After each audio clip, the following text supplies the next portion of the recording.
Sorry, this whole time my mic was muted, and I just realized my mic is not muted.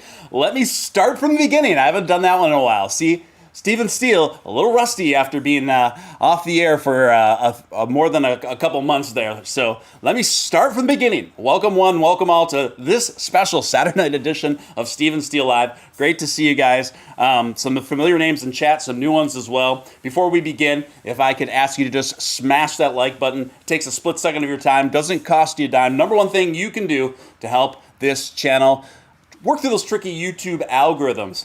Also, if you are new here, feel free to hit subscribe. We've got an awesome little community here on our little corner of the interwebs and would love to have you be a part of it. Also, if you're not already a member, we are back in business. After the long few-month hiatus, we're back in business. It feels good. This is now just the third show back since that super long hiatus. So if you were already a member and you discontinued, we're back, baby. We're back. So feel free to click on that link, and it's a great way to support the channel and what we're doing here. And also, I will be beginning to make more exclusive membership content, predominantly related to cryptocurrency and picks and things like that. So I will be starting that very soon, probably soon as next week. Who do we got in the chat? We've got Alan Schneider. We've got the Zombie Doge Army. We've got Wildin' Out. We've got Keith Havens. We've got who else here? Oh yeah, Dan the Man. We got Mama Crypto. We got Mark. Welcome, Mark. Swift Lipinski. Living with Lucy. Everyone loves living with Lucy. Yes. Good to see you, Lucy. I'm sure I don't even need to tell you folks about Living with Lucy, right? I mean, everyone here knows Living with Lucy. She's got an awesome YouTube channel. If you're not already dialed in with Living with Lucy, make sure you subscribe to her. Jim Rohr. Who else we got? We got Kevin Walker. Diamond Hands Freddy, good to see you. And we got Diamond Hands 69. We got two different sets of Diamond Hands up in the hizza. We got Lazy Hexagon. What is going on? Good to see you guys. Definitely some interesting stuff to get into tonight, and I will make do on my promise to get to the things that I wasn't able to get to on the last broadcast, so that will be included as well. Cool Dude says, hi, Steven. Hello, cool dude. Hello back, my friend. Without any further ado, let's just get down to it, poppers. What do we got at the top of the pops? Biden administration targeting crypto, enforcement digital asset rules. So essentially, we have the first official White House crypto crackdown. What does it mean? Where are we going? Well, Reuters is reporting U.S. government agencies doubled down on digital asset sector enforcement, identity gaps in cryptocurrency regulation. The Biden administration said on Friday, citing the potential for misuse and harm, even as it is noted on a growing role. As it is growing in a growing role on global finance, the Treasury Department will also lead a group of government agencies that will consider a central bank digital currency, although the White House stopped short of endorsing a digital dollar. So did you catch that? We're going to circle back. That last sentence there that I read, I think is very important to everything that's going on here. We'll touch on that in a moment. Innovation is one of the hallmarks of a vibrant financial system and economy. But as we painfully learn from history, innovation without adequate regulation can result in significant disruptions and harm the financial systems and individuals, Treasury Secretary Janet Yellen told reporters. Before I read any more of this, I already do have a few thoughts that are brewing, that are going on here. So some of you may recall that Janet Yellen doesn't have the best history with crypto in terms of her perception, her statements on it, and many of her ties, particularly as it relates to banks and the banking system. And then also when you read back and you look back at that statement made. So this is what I think is going on here. Firstly, I'm not a no regulation guy. I'm kind of a moderate on this. I do think we need some very basic regulations put in place that will strengthen and the entire market and can be a great addition anyway towards mass adoption of cryptocurrency, digital currency, what have you. My concern, obviously, is the overreach of government and the strangulation of markets, and obviously the strangulation of our potential as retail investors. That's what we don't want. We don't want that. So it's kind of a balance, and we need to keep a close eye on it. But I do think we need some very basic regulations to protect us retail investors from the most egregious misuses and offenses committed against us as users. And I do think that some of that regulation should be put in place to protect us on crypto exchanges and platforms. And I do think that there should be some legal penalties for very obvious kind of rug pulls and things of this nature.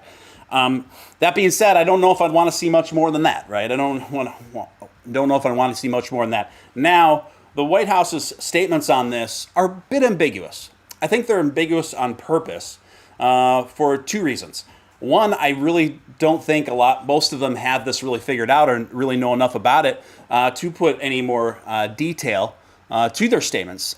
Secondly, I do think they're just still trying to figure out how the government can profit off of cryptocurrency, how the government can profit off of digital currency. So they are seriously not only contemplating, but they already have plans in motion to launch a U.S. digital dollar. And I don't know when this is going to happen, but what I can tell you is it wouldn't surprise me if the government is actually fudding and will continue to FUD the general crypto market while bolstering the credibility of the digital dollar. You see what's happening here. So that's kind of what I'm looking at, and that's what I'm looking through this perhaps an overly skeptical lens, but probably not. So I do think that's probably a fair part of the motivation for what's going on here, and I would dare bet that the government's motivation towards figuring out how they can profit off of cryptocurrency and make a very successful digital currency themselves, their concern about that, I think, more than likely supersedes their concern about us and protecting us as retail investors. Living with Lucy says, so funny that the people controlling the rules for crypto are allowed to buy and sell, make bank on its fate. Yeah, really a salient point there. Good point, Living with Lucy. Syndicate Hunter, welcome. Said just describe. Welcome to the community, guys, and welcome new viewers. We may not be the biggest, but I'm a bit biased. I do think we have the best community here, and of course, we're still in definitely what could be described as a bear market. We're broadcasting late, so we got those factors as well. But whether we're broadcasting to hundreds or handfuls, we're always here. I'm always giving it my all. By the way, if you feel compelled to super chat anywhere throughout the duration of this broadcast, that's obviously hugely appreciated for the time and efforts put in. It's a balancing act. And obviously, I'm very skeptical of the SEC in general. But at the same time, I think the one thing that shields us and protects us as retail investors as it relates to government control are the taxes. They're not going to want to leave all that tax money on the table. So I don't think that we're ever going to see a scenario wherein the U.S. government, anyway, is going to completely throttle and try to shut down and make the trading of cryptocurrency illegal, simply because there's way too much money for the IRS to be made off of us, the investors. That being said, you got to start watching it, because they are continuously going to be cracking down harder and harder and looking closer and closer at what we're doing as retail traders. So just make sure you've got a CPA, or if you're not sure, I'm not a tax guy. I'm not a numbers guy. I kind of check out. My weak point and my weak subject throughout all of my education has always been math. Excellent grades, A's, B's on everything else except math. I'd have to get double tutored just to get through algebra and geometry and everything else. It's just the way I'm hardwired. My parents are the same way as well. So me, I'd just rather hire a CPA that knows what they're doing. Zombie Doge Army breaking that cherry with a $3 make you holler. Gives you a rock lock. Sir, I put the rock to your lock. Thanks for making it happen. Helping keep the lights on over here at Steele HQ. I love it. Let's see if we can get Jesse Hughes back in here. Anybody know how to get a hold of that guy? AKA Rock Lobster. the frontman for Eagles of Death Metal. He's a big fan of the show, and so if anybody, he doesn't have Twitter anymore, so I don't know how to get a hold of him anymore. If anyone knows where Rock Lobster's been, tell him we're back. We got the band back together. No pun intended. Now let's get to the next story, Morning Glory. Dogecoin becomes second largest POW cryptocurrency. Following the Ethereum merge, Dogecoin now trails Bitcoin as the biggest proof-of-work cryptocurrency. Yeah, big news, folks. As it relates to the dog money, meme-inspired cryptocurrency, Dogecoin. And by the way, I'm reading off of an article from Cointelegram right now, is now officially the second largest proof-of-work crypto in terms of market cap, following the Ethereum network's proof-of-stake upgrade on Thursday. Bitcoin, of course, remains miles ahead of Dogecoin's market cap. At the time of this article, 7.83 billion. Through a well-followed meme coin, still comfortably ahead of the third place POW cryptocurrency, Ethereum Classic, with a market cap of 4.69 billion. Litecoin now at 4 billion, and XMR at 2.6 billion. One Dogecoin fan appeared to be in disbelief of Dogecoin's rise to become the second largest POW cryptocurrency, stating, "Who would have thought this would happen? Congrats, #DogeFan." They didn't even say who said that. Meanwhile, the Dogecoin Foundation has been considering a transition of Dogecoin to proof of stake after first hinting it in September of 2021, which was put forward by Ethereum co-founder Vitalik Buterin, who is also advisor for the Dogecoin Foundation. In December of 2021, the Dogecoin Foundation released its Dogecoin Trail Map, which proposed to build a Dogecoin community staking version that resembled a proof of stake. Such a version would allow Dogecoin users to stake their Doge and get extra tokens for supporting the network the Dogecoin Foundation added.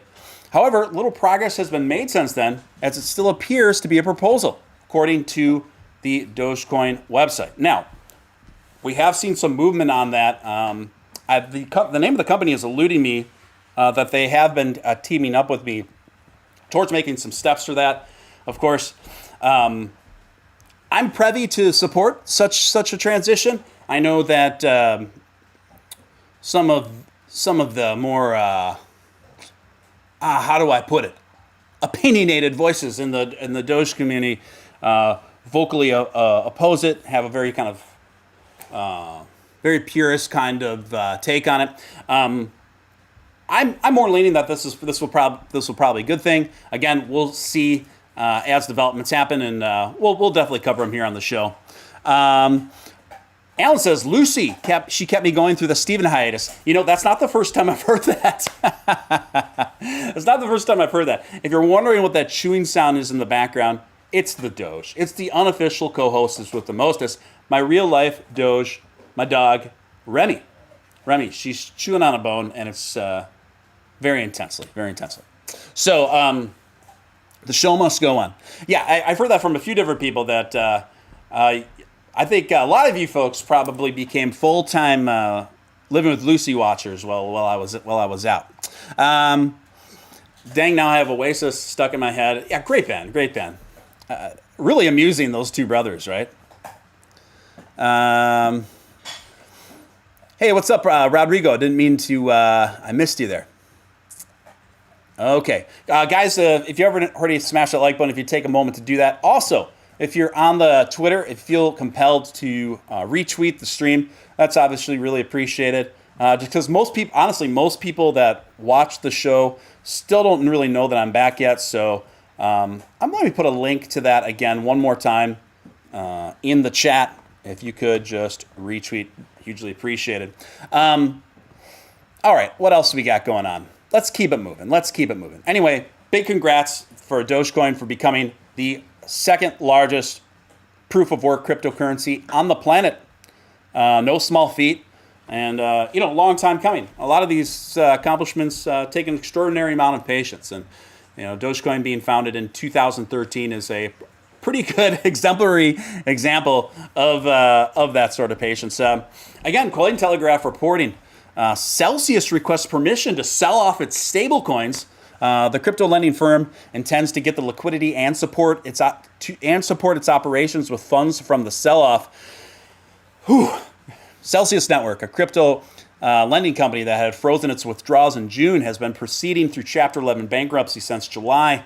Asked the United States Bankruptcy Court of the Southern District of New York for permission to sell its stablecoin holdings. This should allow the company to generate liquidity to help fund the debitors' operations. Do I think this is a positive sign? No, I don't. Do I think they have a choice? No, I don't. Their back's against the wall. Listen, they have a huge liquidity problem, and they're trying to make up for it any way they can to get back in business and get things back rolling. So it's a real catch-22 for Celsius here. Of course, they put themselves in this position along with Voyager. Again, as I talked about last night, we saw an absolute devastating cascading effect on the crypto market, I believe starting with the actions of Dogecoin and Luna Terra. And that really ended up impacting one of the main essentially hedge funds in crypto, Three Arrows Capital, right? And so many different big players were actively doing business with Three Arrows Capital. So that was the beginning where Three Arrows Capital really started coming really extraordinarily short on the capital that they professed to have. And they were always kind of cooking the books there, but they had to cook the books even more so after the crypto market became cascading since Luna pulled what they did. And then also Dogecoin and Luna were doing a lot of business together and a lot of investing together, which didn't help. So Three Arrows Capital was doing business with both Celsius and Voyager, but Voyager gave them this huge loan without collateral, which is what did Voyager in temporarily. But now we're seeing huge interest in the acquisition for Voyager, which is great news for those who are on Voyager. Okay, and I do believe that Voyager will be acquired in the near future, and that the retail investors there will get the majority of their assets back. Not all, but the majority. Now, the fate of those of you who have been on Celsius remains to be seen. I think it's even more iffy than the future of Voyager, unfortunately. But I wouldn't count them out either.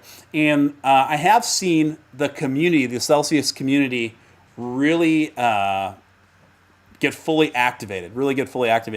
And I do think that's going to play a part, anyway, in the success probability for Celsius getting back on its feet. That's about all I can add in that story so far. So, and also it's kind of unfortunate because BitBoy Crypto, the largest cryptocurrency content creator on the interwebs, that was his go-to. And he's lost an extraordinary amount of assets that he may or may not retrieve. And he was always, I think BitBoy Crypto is really close friends with the CEO of Celsius too. So he really promoted Celsius pretty heavily. But again, I'm not going to go on this tangent again, but the last thing that I'll add to this is it really goes to show you that even people that we assume know things they should, that they don't. So these companies, they didn't prepare for a bear market. They didn't even prepare for life under, with Bitcoin under 20,000. They really didn't even have a plan for that. So, which is remarkable to me. It's remarkable to me that they wouldn't. And that's how they were running their finances to the disadvantage of customers, right? Anyway, let's keep it moving. Speaking of Voyager, we'll touch on that quick with a story coming out by CoinDesk. This is from about a day and a half ago, actually.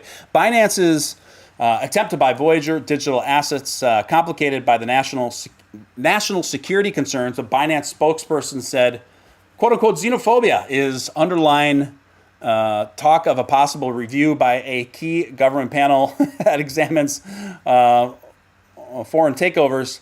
Binance's attempt to purchase crypto lender Voyager through bankruptcy auction this week has been complicated by concerns by the U.S. government would reject the transaction. According to the people familiar with the matter, purchases of companies to the U.S. operations by overseas entities are reviewed by the Committee of Foreign Investment in the United States, or the CFTC. IUS, say that 3 times fast, which blocks deals it worries pose a national security risk.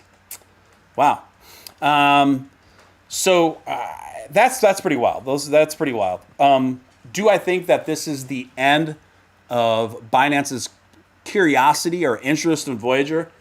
Yeah, it's hard to say. It's hard to say. Do I think a Binance acquisition of Voyager would be beneficial for it? At this rate, compared to where things are, why the heck not? Even though I'm not a big fan of Binance, believe me. What you guys got going on in the chat? Oh, we got a little growler down there. Remy's growling. Alan is broken. Steven Steele gets me through all my hospital shifts. Awesome. Another third shift worker. I love it. I love it. There's several of you that are third shifters. I know Mama Crypto as well. I think Mama Crypto, don't you third shifted too, like hospital style? Voyager and Celsius got me sweating, she says. Yeah, me too.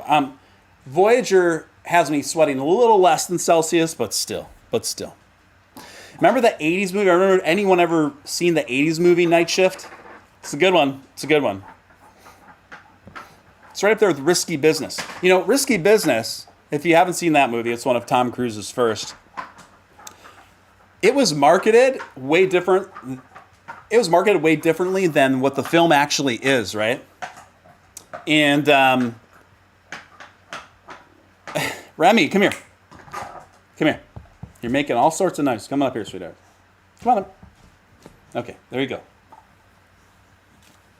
Just take a seat. There you go, doll. Okay, so it was marketed way different than what kind of movie it actually was. So when you watch the film Risky Business, especially when you're older, it's pretty nuanced. It's very it's kind of artsy, and the soundtrack is really good. And the soundtrack is not just relegated to that obvious Bob Seger hit, but it was the soundtrack. Most of it was done by an instrumental band, very futuristic sounding instrumental band called Tangerine Dream. And when you watch it, and it's pretty funny because it's like the whole movie's premise, I don't know if they'd make a movie like this now, was about a kid that just graduated from high school that orders his first call girl to his parents' house when they're out of town, and it turns the house into a brothel. I mean, this is wild. Anyway, MD Hewitt, that's a name I haven't seen in a minute. Mr. Steele, how you been? Good to see you, MD. Good to see you in the mix. Swift Lipinski, you as well, sir. Good to see you. Anyway, I don't know how I got on talking about Risky Business for as long as I did there, but speaking of which, I think this is a good segue into the segment that I wasn't able to get to last time, and that is the worst movies of the 2000s. So we're going to go through a couple critics lists, and we'll give our feedback ourselves, right? And we'll see how it pairs up, and what you guys think, or what movies you guys think should be on this list, right? That aren't. So definitely give your feedback on this, guys. So let's go to the first list, shall we? All right. So the first list we're going to go through quickly is the 10 worst movies of the 2000s according to Reddit. And we'll start with number 10, and we'll go to the top. Number 10, Ultraviolet, 2006, starring Mila Jovovich. And they went on to say, caused a sensation with her performance of the critically adored 1997 dystopian science fiction movie, The Fifth Element. But a return to the genre in Kurt Wimmer's Ultraviolet was universally panned. 8% approval rating from Rotten Tomatoes since release. I haven't seen this. I vaguely remember when this came out, like the trailers and stuff, but I haven't seen it. Have any of you guys seen Ultraviolet? I haven't. Next one, Book of Shadows, Blair Witch 2. Of course, we all remember the seminal horror movie hit, the Blair Witch Project. Blair Witch 2 came out in 2000, and it got panned really badly. I haven't seen it. Actually, I've seen little segments of it when going through cable or whatever. It looked pretty corny, but I don't know. I haven't watched it, and I don't know if it was like so bad it was good kind of thing. I don't know if any of you seen Blair Witch 2, The Electric Boogaloo. Blair Witch 2, Book of Shadows, it's called. Let's see here. Alex Price, good to see you, Alex.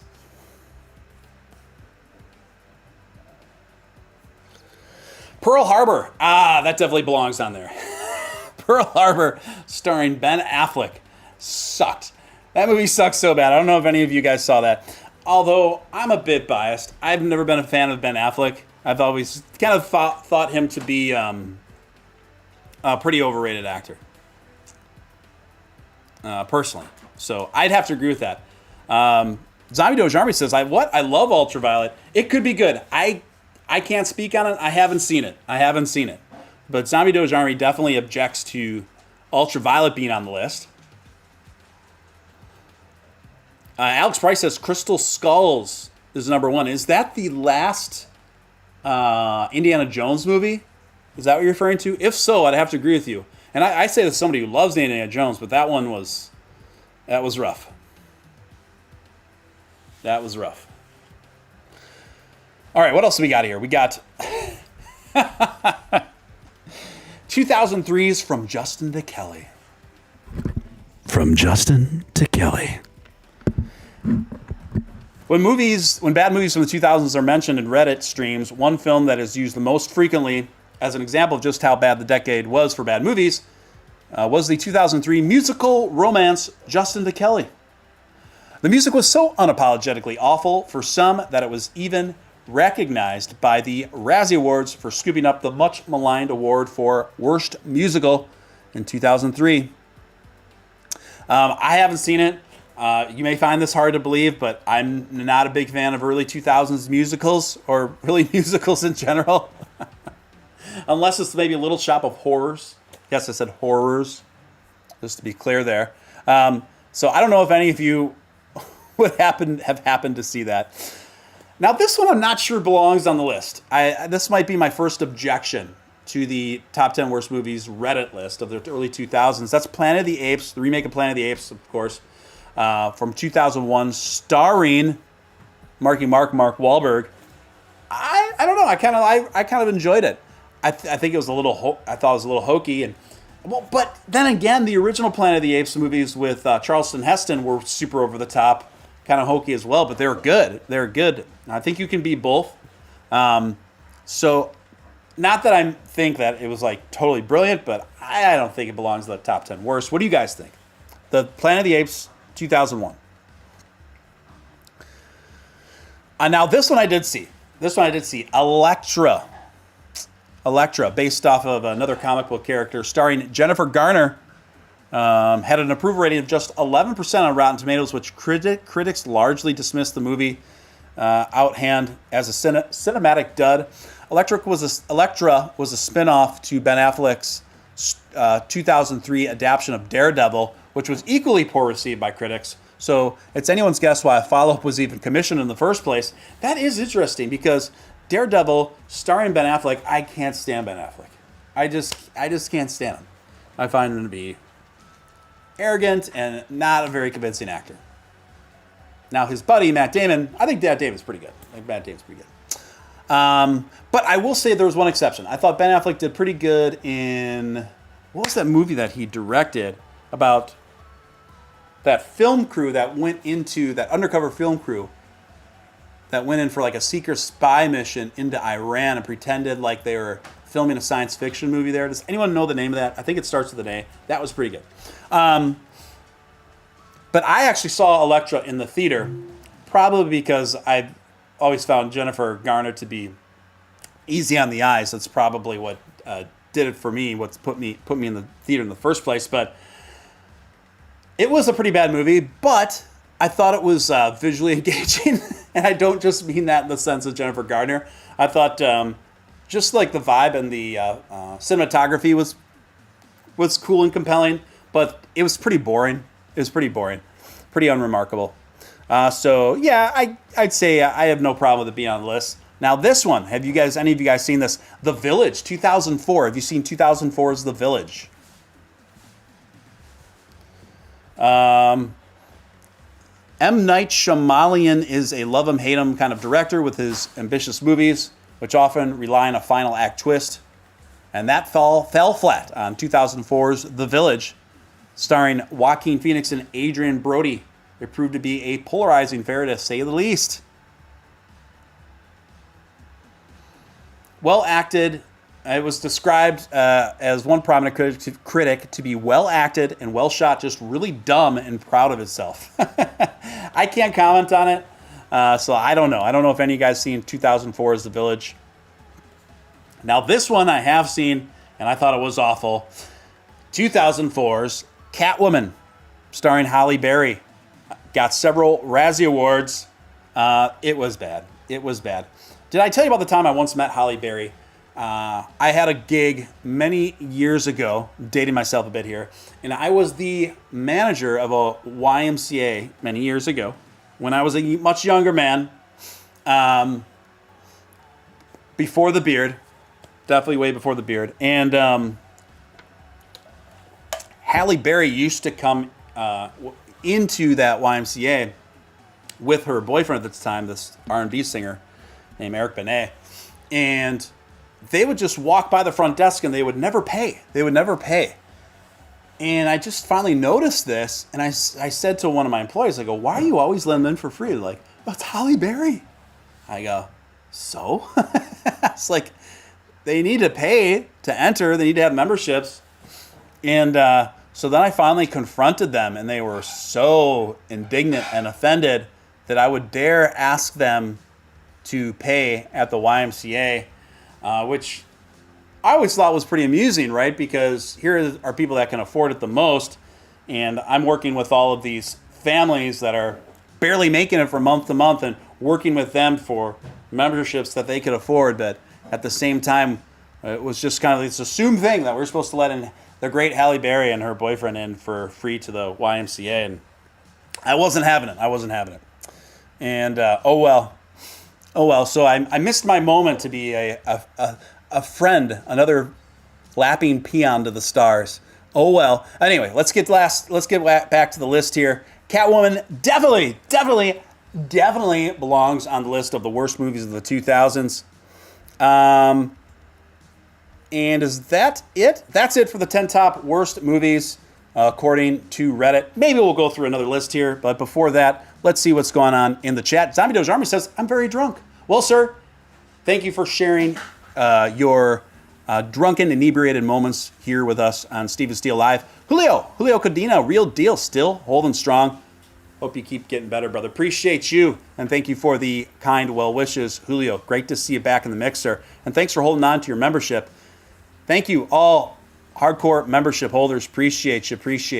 And you can become a member today for just as little as $4 a month by clicking the link pinned at the top of the chat. And I'm also going to be doing, making a lot more membership content very soon. So definitely want to be a part of that. It's mostly going to be focused on like crypto picks and things like that, because I have been doing a lot more day trading and things like that, and playing around with a lot of like low market cap stuff. And so we'll talk a lot about that. So if that sort of thing interests you and you're looking to step up your game in that regard, if you're just curious about that stuff, feel free, because that content's definitely coming. Rodrigo lost at Luna. Now I'm gambling for a second time with 500.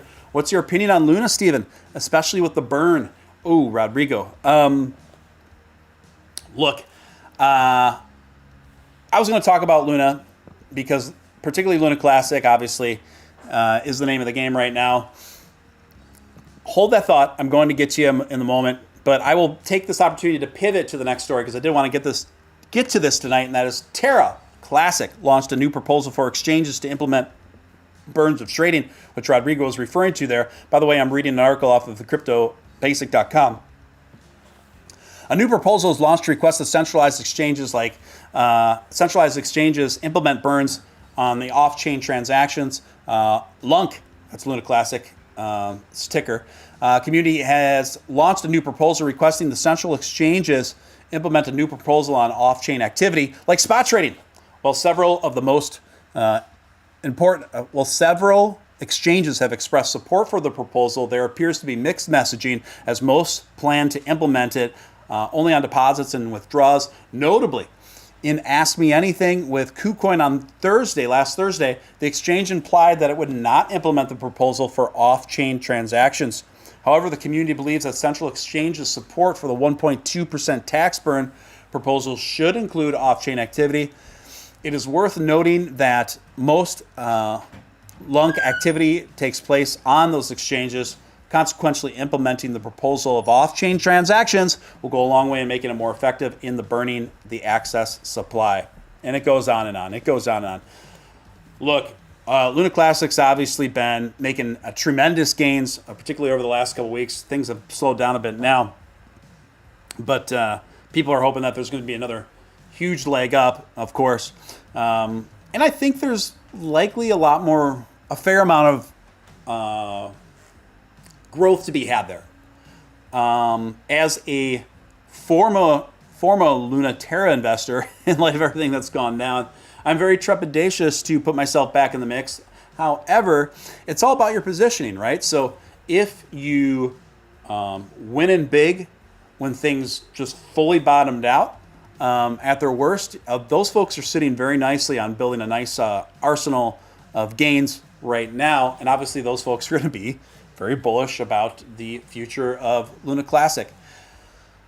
I also will say, don't be afraid to take your profits along the way. And also, there is a fair argument to be made that the probability of things going very poorly again for Luna would be lower given everything that they've been through.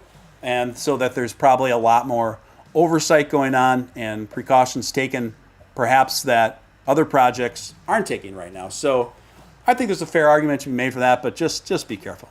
Just be careful. It would now be a good time to buy into Luna Classic? Probably not.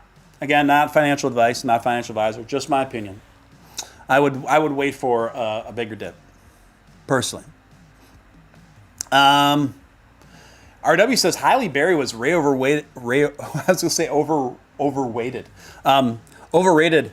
Does nothing for me. Jennifer Gardner. Now that's an actual beauty. I gotta tell you, man. You put up Jennifer Gardner, Halle Berry. It's an open shut case for Jennifer Gardner, in my opinion. A very ghost here, Jim. This was so many years ago, you guys. This was so many years ago. Jennifer Gardner, where's your gym? Mama Crypto says. Where's your gym, Jennifer Gardner? Okay, let's get to another story, guys. Time flies when you're having fun. Unless you've been living under a rock, I'm sure you've been hearing about this one. Daily Wire is reporting Martha's Vineyard slammed after migrants moved under 48 hours. Someone else's problem now, quote unquote. Martha's Vineyard was slammed late this week after videos emerged showing 50 illegal immigrants being removed from the island after they were flown there by Florida Governor Ron DeSantis. The move by DeSantis ignited in what turned this week into this week's top national news story, as Democrats falsely acclaimed the governor of potentially having engaged in kidnapping and human trafficking. Oh, the hyperbole, right? The hyperbole of our political climate. I'm just covering the story because I find it amusing. I think it's funny. So what's interesting is the 50 immigrants that had been put in Martha's Vineyard have already been extracted. The community at Martha's Vineyard were very swift to extract them after just 3 days, just claiming they didn't have the resources. Claiming they didn't have the resources. Okay, I will say this is a twist of irony, in my opinion, because largely this is a community that's very much more skewed towards much more lenient immigration policies, lenient borders, things of this nature. But then when just 50, not 5,000, not 500, just 50 show up in one of the most affluent, well-resourced, connected communities in the country, they say they They're unable. And that it was cruel and unusual for this governor to put them there. Kidnapping and human trafficking is those descriptions of what happened there, I think, are a bit much, a bit egregious. So, it's one of these things where I think it's fair, in my opinion, if you're somebody who's very affluent, you're from in a very affluent neighborhood, you want you're campaigning, you're advocating for certain laws for others that don't apply for you. And I remember seeing this woman, she was sobbing from Martha's Vineyard, and she was hugging these migrants goodbye. And she was like, I've learned so much in these 3 days. Good luck. And I'm just kind of like, and she was like, we just can't do it. We just can't do it. But I'm so supportive of you. I'm like, well, they're right there. You can support them right now. They're right there, right in front of you. You can put them up right now. Anyway, I don't know. I think the whole thing is. I think I gotta hand it to DeSantis, because I do think it was a pretty effective troll on his part to do this. Of course, I don't want to see the 50 migrants get mistreated anyway or treated cruel or inhumanely. I definitely would like to make that clear. So wish those folks the best. Don Tabuki coming in with a $20 super chat. Love seeing that big orange bar on the screen, if you know what I mean. She simply says, glad you're back. Glad to be back. Good to be here. Good to be here. So thank you, Donna. Appreciate you. Thank you for your generous super chat. Thank you for helping to keep the lights on over here. Keep the lights on here. Let's keep it moving, folks. Let's keep it moving. So what else do we got going on here? There is one more story I wanted to get to here. Oh, and that was this. This is coming from the Daily Hold. A pretty good website, actually, as far as all things cryptocurrency related. The Daily HODL. Greenpeace blasts Bitcoin, says Ethereum merge proves crypto doesn't have to come at the cost of the environment. Greenpeace is slamming Bitcoin now for its energy use following the successful Ethereum merge that slashed its carbon emissions by more than 99%. The environmental nonprofit organization plans to sink $1 million into its Change the Code, Not the Climate campaign, for the flurry of new online ads to advocate for a change in Bitcoin's code with the aim of reducing Bitcoin's energy-intensive proof-of-work model. Sorry, my dog's making noise there.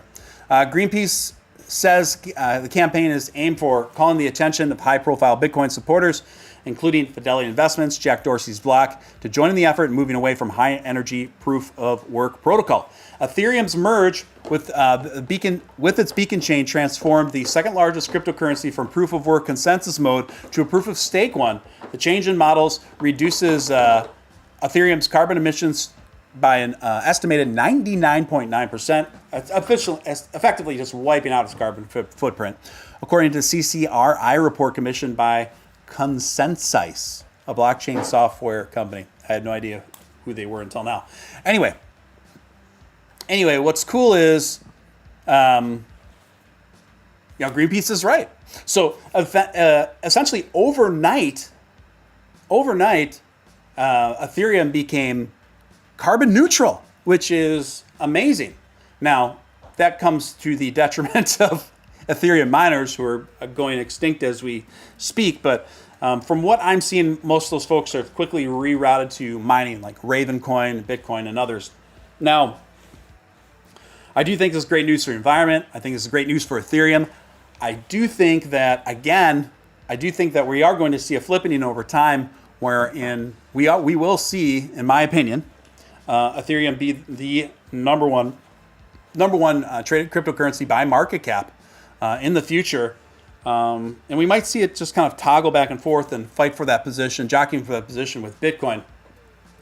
And I know people who are super opinionated on Bitcoin would strongly disagree with that, and that's okay. That's okay. We can have differences of opinion, but I think the flexibility of Ethereum and all the different things you can use it for obviously have been resonating with market demands in a variety of ways. And I'm a huge Ethereum fan. I just love Ethereum. And I'm very bullish about the long-term future of it. And the fact that it was able to become carbon neutral overnight with this merge, I think is phenomenal, but not really surprising, because I've talked about this in the past, right? I've talked about this in the past where a lot of the concerns that people had raised in the past, people like Bill Gates, the main argument against cryptocurrency was how much energy it uses, how much of the carbon footprint. And I always told you guys, those who've been watching for a while, said that was never a concern of mine, because between the advancements in green mining and the advancements in code, that this was going to be a problem that I believe was going to be solved pretty efficiently. And what better example of solving that problem efficiently than the second largest, second most popular cryptocurrency on the planet becoming carbon neutral overnight? So that was never a huge concern of mine. And particularly when you look even at the carbon footprint of Bitcoin up against the carbon footprint of traditional energy, there's still really no comparison on the amount of carbon footprint that these things are responsible for, respectively. How come I'm a non-member? I don't know, Donna. I don't know why you're a non-member. That's a really good question. Maybe it automatically lapsed or something, or the credit card you had it automatically billed is not working. I don't know. But reactivate. Because we are back, baby. And I'll be doing members only content pretty soon.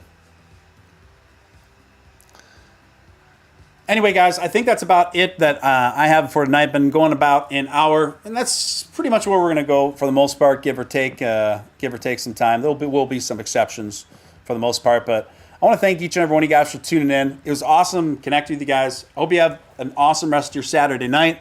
But you guys are awesome, and I really appreciate it. Hope you got something out of it, if not for a little bit of fun. I want to thank everyone for tuning in.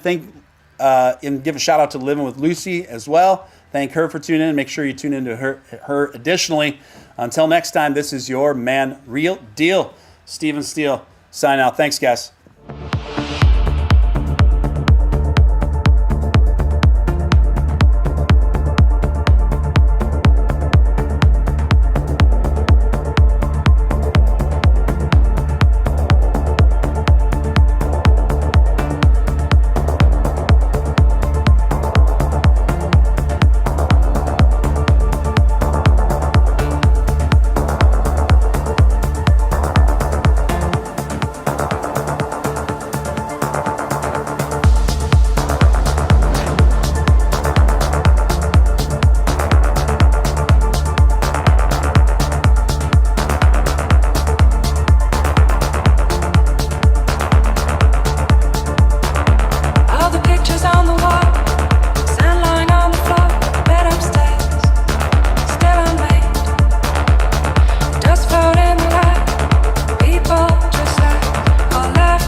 Just the peace.